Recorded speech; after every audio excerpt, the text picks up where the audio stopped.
And then you see countries like Nigeria, that the people are suffering.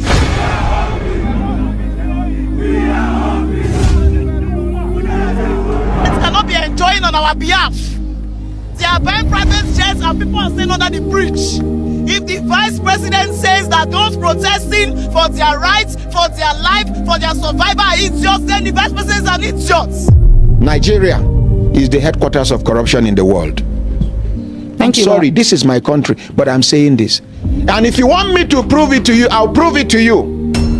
I wouldn't be surprised if some Nigerians, quite a few of them, probably gone to Burkina Faso. In terms of corruption, Nigeria has a reputation, as you understand very well, for very massive corruption. I also know that the president has been able to cut that down very substantially. We talked about it. He is working on it, and they have made a lot of progress, and I think they will continue to make a lot of progress. We have a lot of people in this country, and frankly, the country itself, that invests in Nigeria. So cutting down on that corruption element and a corrupt element is very important to us. And the president will be able to do that.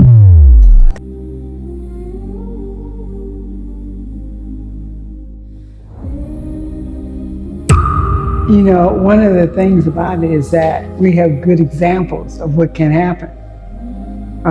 The people of Burkina Faso made a difference, because when they had a leader that was willing to step up and lead, they've had many leaders, they had many coups in Burkina Faso before President Ibrahim Traore became the leader of Burkina Faso. And you know, there are a lot of people that would not have selected him because they would say he did not have the political background that he needed and all these kinds of things. And then, you know, whenever we have elections, even in the United States, people are paid a lot of money. They support them. Then they have to follow the people that supported them. Example, Donald Trump and Elon Musk. But in this example that you're going to look at, Burkina Faso, he's not buying expensive airplanes, and he's buying things to support his people. He's buying machinery that will build his country. Yes, he's buying weapons of warfare, but he's not getting a lot of loans for that. They're using the resources of their country because they've taken over their resources. No longer can France come in and steal from them and give them a little pennies on the dollar for their gold and for their natural minerals. And they're raising tomatoes and farming for themselves, and not farming for export to send it out of the country and not keep any of them for themselves. There are a lot of things that they have made a change in doing. He has actually listened to what the people's needs are. They need hospitals, they need doctors, they need education. And he's addressed those problems. But the budget that he's spending is not on new cars, his salary, his wife's cabinet. If he has a wife, I don't know. But his money is focused on taking Burkina Faso out of that trap of poverty and bringing them to where they should be. A country that is prosperous, that is wealthy, and everyone should share in that wealth and be wealthy. So even to the point that he's getting rid of people around him that don't have the same view he has of building the country, building the people, stopping poverty, education, opportunities for the youth. So much so until other countries are attracted to him. And then you see countries like Nigeria, that the people are suffering. I wouldn't be surprised if some Nigerians, quite a few of them, probably gone to Burkina Faso, because they need all kinds of help to build there. All kinds of help to build there. But they have gotten the attention of a lot of people, and they should get your attention, Nigeria. But I want the doctors and the scientists, and I wish they would look at this. What have you done? Build your country. Nigeria is where you were born. Nigeria gave birth to you. Nigeria taught you, nurtured you, fed you, gave you the opportunities to go away to school in hopes that you would come back and build Nigeria. But no, you got offers that were just too good to pass up. Not really thinking in your mind about you had the power to build your country. Is that we need you here in Africa. We black people need you. Nigeria is one of the greatest countries, but its star has fallen. It's not shining right now because of the conditions, because the people that could do something about it have fled and left her. Nigeria is calling on the people in Nigeria to make a change. You make a change. Stop arguing, brother to brother, sister to sister. Stop stealing from each other. Stop killing each other. Stop destroying each other, but build each other. We can do it. We can make a change. There's nothing to keep us from making change. An example, a shining, bright example. Get rid of the fear. The fear because you're not getting help, AIDS help. Do you know there was a doctor, his name is Dr. David Oliver, that he discovered a serum for AIDS. And it's so funny, before it went to testing, he was up to do some testing, but he all of a sudden died at 55 years old. Then we have the knowledge. He was a black doctor. I'm sorry, I didn't say that. And he did some studies in Africa. Then he was discouraged and came back to the United States. Probably why? Probably because the powers that be didn't want to go against the powers of the pharmaceutical companies or things in the United States. We didn't want to discover our own medications because we might make the big white father upset when we come up with things that don't have anything to do with his control. When are we going to start living as who we are? Nigeria, why are you having your people to beg?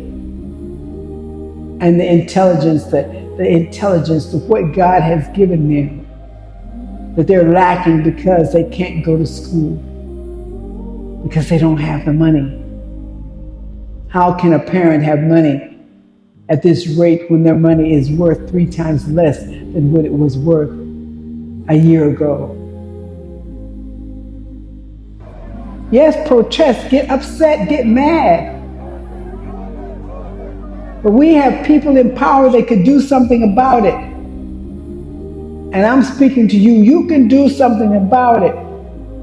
But are you willing to be eating and have bread in your mouth and your neighbor not have and die of starvation for food? That you pass them up? And you're happy to see your own die?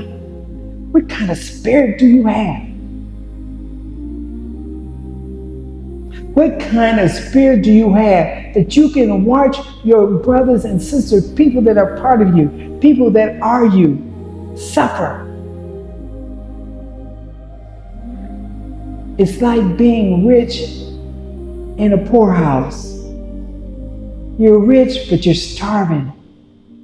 You're rich, but you're doing without. You're rich, but you owe everybody everything. They own you. They own you. All the loans that you have. How many loans do you have? How many people do you owe? What do you owe? What has the government done? Gas lines still exist. I'm gonna cut it off. But this is things we have to think about. We as a people have to stand and do something. We're rich. I don't really care what they do in the United States about a lot of things. It would hurt me. Yes, it would hurt me.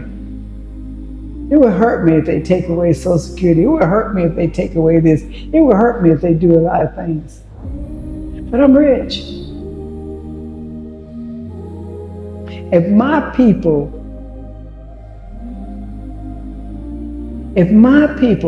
would honestly believe in themselves and understand that we are the richest people in the world. Elon Musk might be the richest man according to this, but Elon Musk doesn't have everlasting, unrefutable wealth.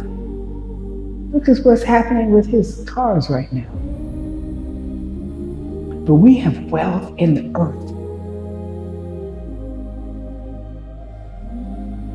We have wealth in our minds and our mentality and our people and our richness in our melanin. We have wealth. If we only acknowledge it, and that's one thing I like about that young man, Ibrahim Traore, he has acknowledged who we are. We can make a stand and stop living like slaves, begging for a piece of bread, begging for help, begging for a loan, begging. President Tinubu looked like the tambourine man when he went begging all over the world for people to come in and invest in Nigeria. That's what we have in Nigeria, outside investors, because our people inside Nigeria have the talent, skills, and ability to be entrepreneurs, but they don't have the money. It's not that because they don't have business sense or the skill to do it, they just don't have access to what they need access to in order to acquire what they want. It's amazing to be in a country that has a good GDP, but you broke. That doesn't make sense. You send out 3 million 3 million of exports, but you buy 12 million of imports because you're not growing your food, you're not doing a lot of things, you're not manufacturing, so almost everything you get is an import. You're not doing anything. Come on, Nigeria. We can do better than this. Okay, hey, this is Janetta. I love you so much. I love you, love you, love you. We can do better. We're empowered to do better. Okay, hey. Talk to you next time. Hey, this is Janetta, and you're watching Africa Speak.